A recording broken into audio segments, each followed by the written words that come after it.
नमस्कार मित्रों, मैं धनेश्वर महतो। मुझे नहीं पता था कि हमारे माननीय प्रधानमंत्री जी महिला को भी फेल कर। मुझे नहीं पता था कि माननीय प्रधानमंत्री जी इतना सजते और संवरते हैं। बस थोड़ी सी कसर रह जाती है लिपस्टिक लगाने के लिए तो टॉप के फैशन डिजाइनर लगेंगे। आपको मैं एक मोदी जी का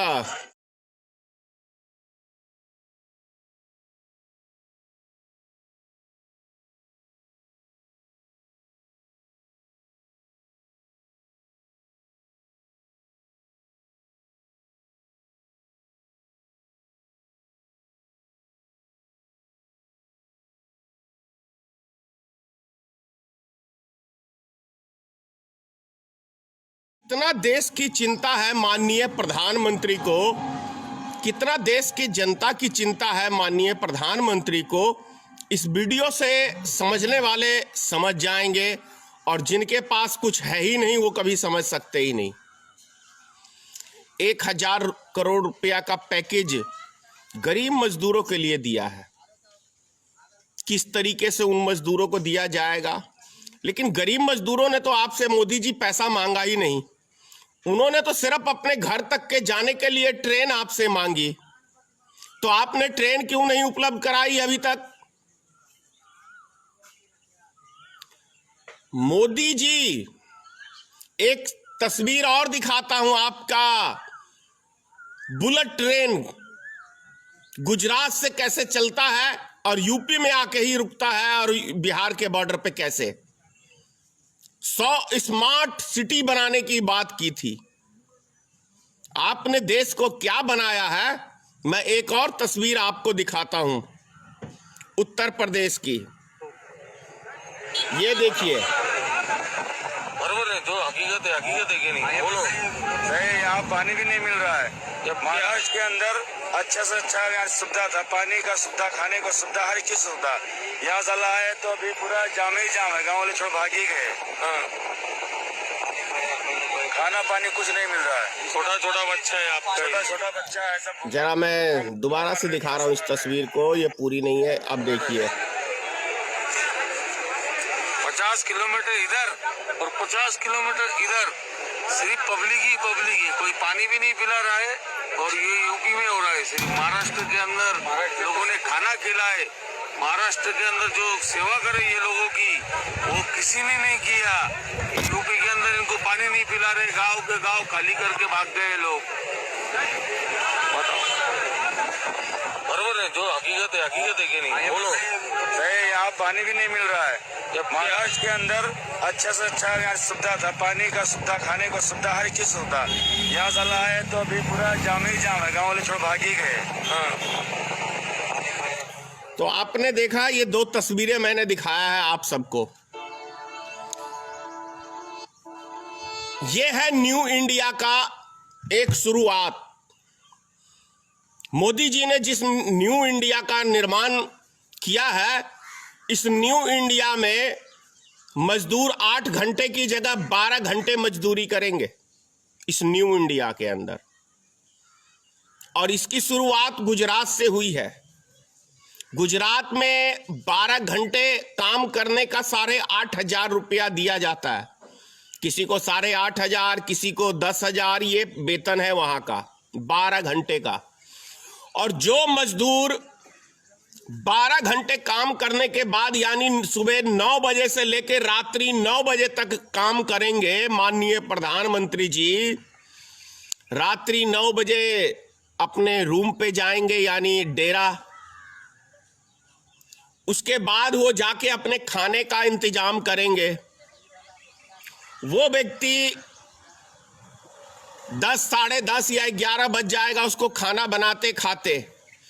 11 बजे रात्रि में वो सोएगा और आपकी न्यू इंडिया की गुलामी करने के लिए वो व्यक्ति सुबह 7 बजे उठेगा या 6 बजे उठेगा, नहाएगा, धोएगा, लैट्रिन, बाथरूम, ये सब करने के बाद खाना बनाएगा, खाएगा और आपकी न्यू इंडिया की गुलामी करने के लिए वो व्यक्ति फिर जाएगा। यानी कि इस देश का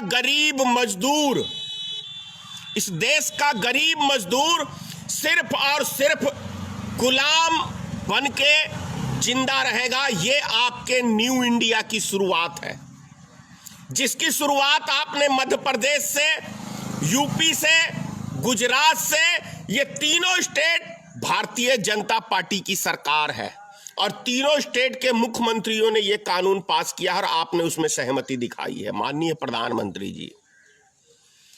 तो यानी कि ये न्यू हिंदू राष्ट्र जो है, हिंदू राष्ट्र की कल्पना कर रहे हैं ना, तो इस हिंदू राष्ट्र के में गुलाम मजदूरों की बहुत आवश्यकता होगी और उसकी भी शुरुआत आपने हिंदू राष्ट्र के साथ साथ गुलामों की भी शुरुआत कर दी है।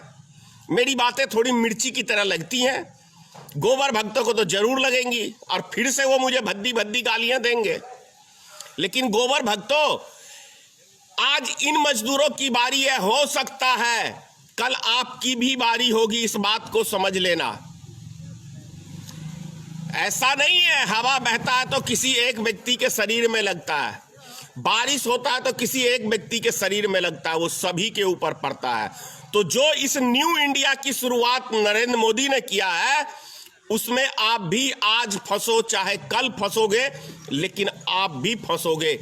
यानी ये मुल्क चंद उद्योगपतियों का गुलाम बनने जा रहा है, चंद उद्योगपतियों का। नरेंद्र मोदी तो गुलाम है ही है, नरेंद्र मोदी ऐसा नहीं है, वो स्वतंत्र है, वो उद्योगपतियों का कठपुतली है।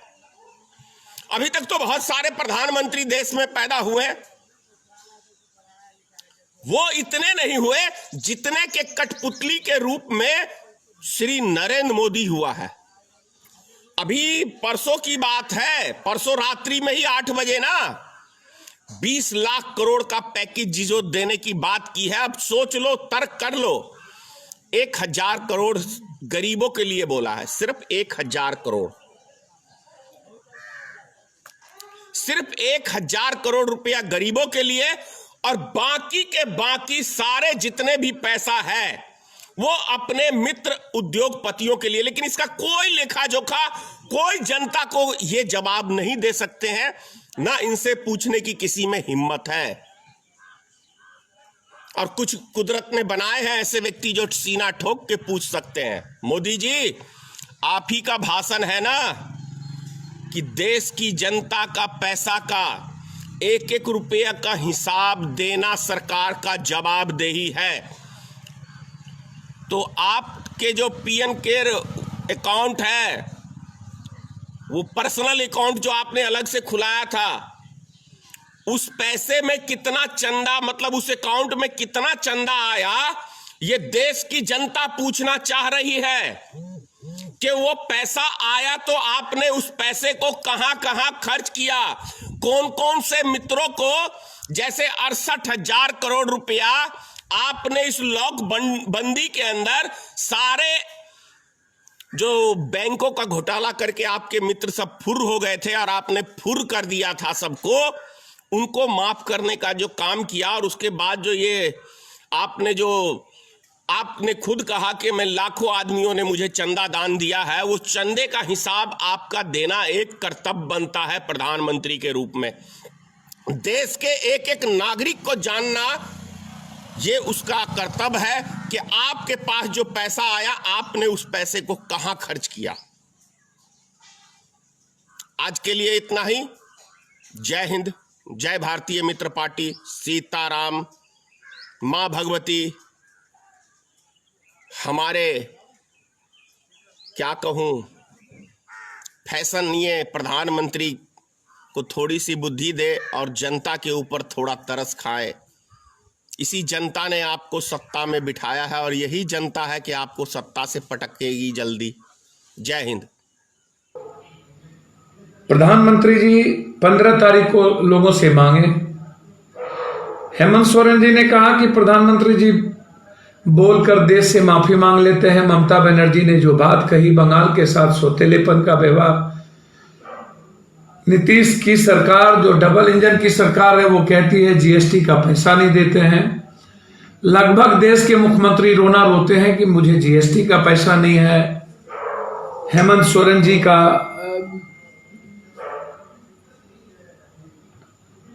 की बात करते हैं।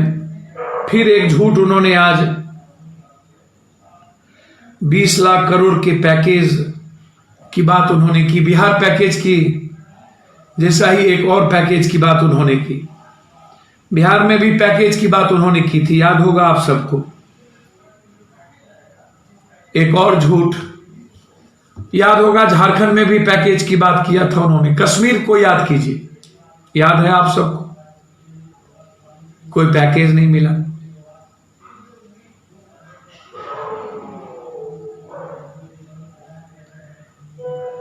आप 1.25 लाख पैकेज आज तक बिहार को नहीं मिला, याद है ना आप सबको कि भूल गए? 5,000 करोड़ रुपया कोसी बाढ़ का याद है, जब नीतीश जी और दोनों आदमी हेलीकॉप्टर से गए थे, पूर्णिया में 2 मिनट के लिए रुके थे, बातचीत भी नहीं हुई थी, याद है? 5 जिले तबाह हो चुके थे,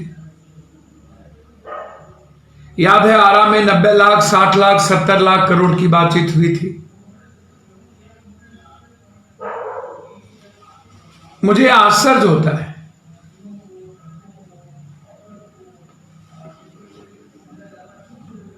हम किसानों पर कोई बात क्यों नहीं करते हैं, कोई चर्चा क्यों नहीं करते? हमेशा बिहार का रोना हम क्यों रोते, हम राज्य का रोना क्यों रोते? हेमंत सोरेन जी लगातार उद्योगों का, अभ्रकों का, खदानों का रोना रोते हैं, कोयला के रॉयल्टी का रोना रोते हैं, उन्हें पैसा नहीं मिलती है। छत्तीसगढ़ के मुख्यमंत्री रोना रोते हैं। क्या कहा? बिहार के पास तो कुछ है नहीं। मेरा सवाल नीतीश सरकार से है, नीतीश बाबू, मेरा आग्रह है कि 15 साल अभी हम आएंगे आपके पास, जीएसटी घोटाले के बाद बहुत जल्दी मैं आपके पास आने वाला हूं, बहुत बड़े घोटाले को लेकर के हम आएंगे 10-20 दिन के अंदर।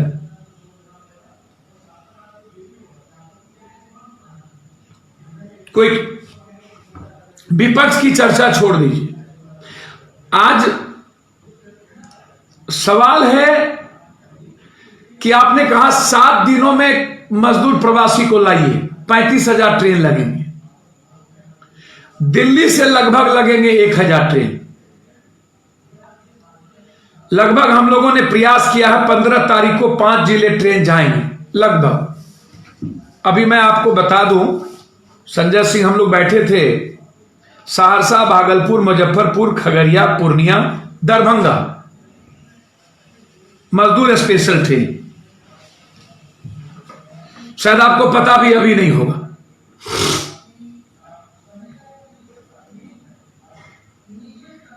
लगातार आपने पैसा नहीं दिया है। अभी 1 घंटे से भाषण चल रहा है प्रधानमंत्री जी का, कल 9:30 बजे अंतिम प्रवचन आपका हुआ। आपने कहा 31 मई तक लॉकडाउन बढ़ा देना चाहिए। आप बिहार की जनता को बताइए कि आपने इतने दिनों के लॉकडाउन में अच्छा क्या किया? जांच 40,000 भी नहीं हुए। कोई एक स्टेट का नाम बताइए जहां क्वारंटाइन, बाहर के लोगों को क्वारंटाइन किया गया हो जो पॉजिटिव नहीं है। एक तरफ जहां पर सरकार कह रही है कि जब फीवर नहीं है, अरविंद केजरीवाल कह रहे हैं कि आपको जब विशेष खांसी या कुछ नहीं है तो आप कुछ मत करिए। तो मैं आपसे एक बात पूछ रहा हूं, मुझे हाथ जोड़ करके प्रार्थना है, आप हमें बताइए कि आप मजदूर का संक्रमण आपके नेता बार बार बोल रहे हैं, जो बाहर से, विदेश से आ रहे हैं, जो अहमदाबाद में पूरी की पूरी टोली आई अमेरिका से, उस पर चर्चा नहीं होती। कोरोना वायरस 15 लाख लोग लेके आए, उस पर चर्चा नहीं होती। आज दिल्ली स्टेशन पर सोशल डिस्टेंस की धज्जियां उड़ गई, उस पर चर्चा नहीं होती। पूरी धज्जियां उड़ गई। उस पर चर्चा नहीं होती। मुझे आश्चर्य होता है, दारू में सोशल डिस्टेंस की धज्जियां उड़ जाती है, चर्चा नहीं होती है। मजदूर के घर जाने पर मजदूर से संक्रमण हो रहा है। मैंने कल भी कहा कि आप मजदूर को पैसा दे दो ना, नहीं जाएगा, लेकिन आप मजदूरों को अपमानित क्यों कर, शोषण क्यों कर, मजदूर को बेइज्जत क्यों कर? आप 7 दिनों में 35,000 ट्रेन कैसे चलाओ? एक तरफ महाराष्ट्र पर आप कुछ नहीं बोले, पंजाब पर कुछ नहीं बोले, दूसरी तरफ आप 21 दिन कह रहे हो, जो प्लेन से जाएंगे वो घर जाएंगे, जो बाय रोड जाएंगे घर जाएंगे। अभी आपकी लड़ाई बाय रोड विपक्ष के नेताओं के साथ शुरू हो गई। वो कह रहे हैं कि मैं लॉकडाउन में, आप भी समझ जानते हो कि विपक्ष का नेता कब यहां आए, क्यों आए, क्या जरूरत थी उनको दिल्ली आने की। आपको भी पता है, सबको पता है कि क्यों दिल्ली आते हैं, क्या मजे लेते हैं, सबको पता है। कोई लॉकडाउन में कोई नहीं फंसा है, सबको जानकारी है कि अंतिम दिन 23 तारीख तक प्लेन चली है। मैं भी अंतिम दिन दिल्ली आया हूं, काम करके आया, और 23 तारीख से लगातार हर दिन मैं यहां पर खाना बांटा हूं, पैसे बांटा हूं, लोगों के बीच रहा हूं, घर में झगड़े हुए डेली हो रहे हैं। हमें रोका गया है, असहज रहा हूं, डिस्टर्ब रहा हूं, आज भी डिस्टर्ब रहा हूं मजदूरों की आवाज उठाने। हमारे लोगों को ओखला थाने में रोका गया है, मैं बहुत डिस्टर्ब रहा। आज कई चैनल पर कहा सोशल डिस्टेंस, पप्पू यादव, दारू में सोशल डिस्टेंस नहीं, 2 लाख मजदूरों को मार पीट के सड़कों पर भेज दिया, सोशल डिस्टेंस नहीं। दिल्ली मार रहे हो, राजस्थान में मार रहे हो, हरियाणा में मार रहे हो, सूरत में मार रहे हो, महाराष्ट्र में मार रहे हो, पटरियों पर सोशल डिस्टेंस नहीं। एक बच्चे मानसरोवर में आत्महत्या कर लिए, उत्तर प्रदेश मध्य प्रदेश में सोशल डिस्टेंस नहीं। पेट में बच्ची मर गई, सोशल डिस्टेंस नहीं है। जो मन में आ रहा है आप कर रहे हो। आप अभी पीपी किट पर असर बोल गए। 47,000 किट पहले बन रही थी, अब अधिक बन रही है, लेकिन कोरोना के बाद जरूरत बढ़ी है तो उत्पादन शुरू हुआ है। Y2K की फर्जी संकट पर बोले, जो कोई संकट ही नहीं था। मजदूर श्रमिक कानून पर कुछ ना बोले, कुछ बोले ही नहीं उस कानून पर कि क्यों मैं खत्म किया। मुझे समझ में नहीं आता है कि आखिर कारण क्या है। एक तरफ कहते हो भारत को आत्मनिर्भर बनाएंगे बिना मजदूर के, एक तरफ आप मुनाफाखोर और कॉर्पोरेट को पूरी अधिकार दे रहे हो, 200 रुपये में मजदूर जाएंगे, जब मन आएगा नौकरी से निकाल देंगे, घर नहीं मिलेगी। दूसरी तरफ आप कह रहे हो बिना मजदूरों को शामिल किए हुए आत्मनिर्भर कैसे बनाएंगे, पूरे मजदूरों के अधिकार मैं फ्रीडम दूंगा। यदि पप्पू यादव की सरकार होगी तो गवर्नमेंट के द्वारा फ्रीडम होगी मजदूरों को। मैं कॉर्पोरेट को बिजली का टैक्स का, गुंडा माफिया टैक्स का, बिजली टैक्स का, सरकारी टैक्स से मुक्ति कराऊंगा, और मजदूरों की जिंदगी को सरकार के द्वारा मैं डेवलप करूंगा। लेकिन आपका तो हमें कुछ समझ में नहीं आता। अब मैं जब कोई बात करता हूं,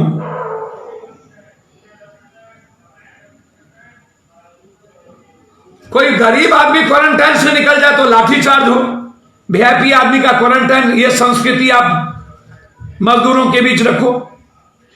भारतीय मजदूर संघ की राज्य सरकार को चेतावनी दी गई। बीएमएस ने प्रवासी मजदूर को मुफ्त परिवहन सुविधा उपलब्ध कराने की मांग किया। मुख्यमंत्रियों को लिख करके श्रम कानून को कमजोर करने का विरोध तक किया गया है। कोरोना वायरस में मजदूरों और नौकरियों के लिए असाधारण संकट की स्थिति पैदा की गई। आर्थिक, सामाजिक और मनोवैज्ञानिक समस्या पैदा किया गया। उदाहरण के लिए विशाखापट्टनम, रायगढ़ और औरंगाबाद की घटना लेबर सेक्टर की दयनीय हालत को बयां कर रही है।